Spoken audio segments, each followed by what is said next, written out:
கேட்டால் என்ன சொல்லுவாங்க, உள்ளே நாங்கள் வச்சுருக்கோம், அதை வச்சுருக்கோம், அது நமக்கு தேவையில்லை. ஆனால் இது பொறுத்த வரைக்கும், இந்த சிந்தனை பொறுத்த வரைக்கும் உள்ளே என்ன இருக்கோ அது வெளிப்படையாக காட்டணும்.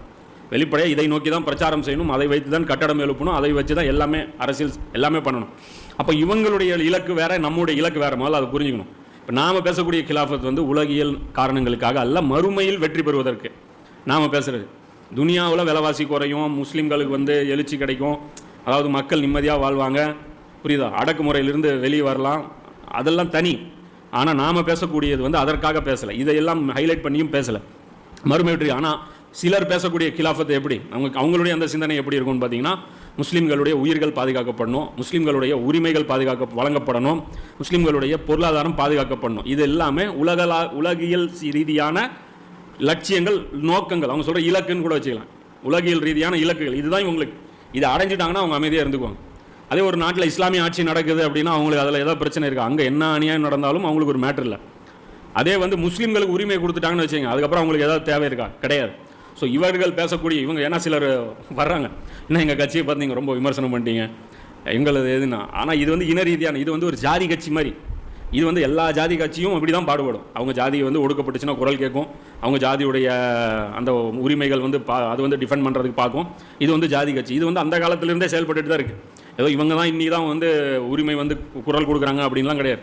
மௌலானா மௌதூதி காலத்திலே முஸ்லீம் லீக் இதற்காகத்தான் உருவாக்கப்பட்டுச்சு. அப்போ அதை சேரக்கூடாது அப்படிங்கிறது தான் மௌலானா மௌதூதி அவங்க சொல்லிகிட்டே இருந்தாங்க. இன்னும் சொல்லப்போனால் முஸ்லீம் லீக் அவங்க சுதந்திரத்தையே அவங்க எப்படி பார்த்தாங்க, மௌலானா மௌதூதி எப்படி பார்த்தாங்க. அவங்க என்ன சொன்னாங்க, வெள்ளைக்காரன்ட்டு நீங்கள் விடுதலை வாங்கினா போதும்னு நீங்கள் பார்க்குறீங்க, ஆனால் இது நமது இலக்கு கிடையாது, வெறும் சுதந்திரத்தோடு நாம் நின்ற முடியாது, நமக்கு தேவை ஹாக்கிமியத்து.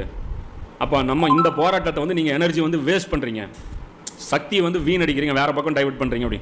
இப்போ இந்த மாதிரி இருக்கக்கூடிய சக்திகள் இருக்குது பாருங்கள், இந்த இன ரீதியாக பாடுபடக்கூடிய சக்திகள், அது முஸ்லீம்களுடைய அந்த பொட்டன்ஷியலை வீணடிக்கக்கூடிய. அதுக்கு என்னென்ன பயன்படுத்திக்குவாங்கன்னு பார்த்தீங்கன்னா, ஈமானை பயன்படுத்திக்குவாங்க, குரானை பயன்படுத்திக்குவாங்க, ஜிஹாதை பயன்படுத்திக்குவாங்க, அந்த சொர்க்கத்தை பற்றி அந்த தொண்டர்களுக்கு அதெல்லாம் எடுத்து காமிச்சிக்குவாங்க, சொர்க்கம் கிடைக்கும்னு வாக்குறுதி கொடுப்பாங்க. ஆனால் உண்மையிலே அது கேள்விக்குறி தான். இப்போ நம்புனீங்கன்னா நம்புங்க, அதை பற்றி அது உங்கள் பிரச்சனை, எதுக்கு வேணாலும் நீங்கள் நம்பிக்கலாம். சிலை வழிபாடு செஞ்சுட்டு கூட நம்ம சொர்க்கத்துக்கு போகலான்னு கூட நம்பிக்கலாம், அது உங்கள் பிரச்சனை. ஆனால் நாம் சொல்லக்கூடியது இது கிடையாது. கேட்டாலும் நீங்கள் நம்ம ரெண்டு பேரும் ஒரே கருத்தில் இருக்கிறோன்னு நினச்சிக்கிறாங்க நிறைய பேர். சில கட்சிகள் இருக்குல்ல, இஸ்லாமிய இயக்கங்கள்னு சொல்லிட்டு பாலிடிக்ஸில் இறங்கிக்கிட்டு அவங்க என்ன நினச்சிக்கிறாங்க, நம்மலாம் ஒன்று, ஏன்னா நம்மளும் ஒன்று பண்ணணும்னு சொல்லுவோம், அவங்களும் ஒன்று பண்ணணும்னு சொல்கிறாங்க.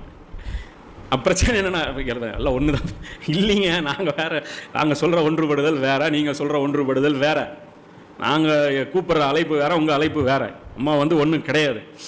அப்போ இதை ஒரு முக்கியமான டிஃப்ரெண்ட் இருக்குது, அதை புரிஞ்சுக்கணும். அதே மாதிரி கிலாஃபத்தை பற்றி, கிலாஃபத்துனா இப்படி புரிஞ்சுக்கிறாங்க. அதனால் இந்த கிலாஃபத்துங்கிற அந்த பிளேலிஸ்ட்